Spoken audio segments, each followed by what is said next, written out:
1 জানুৱাৰীৰ পৰা আমি কি সিদ্ধান্ত কৰিছো 100 টকাতে আমি আপোনালোকৰ 1 কেজি দালি দিম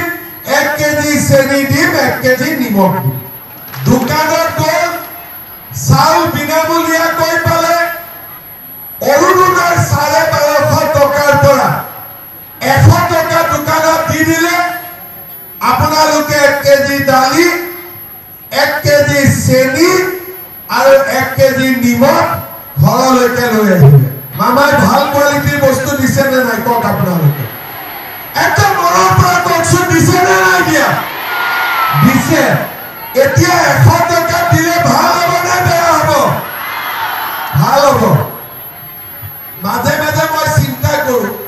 যে 100 টকানো চৰকাৰে কিয় ল'ব লাগে এইটো ফ্ৰী দি দিলে হয় দেখোন লাহে লাহে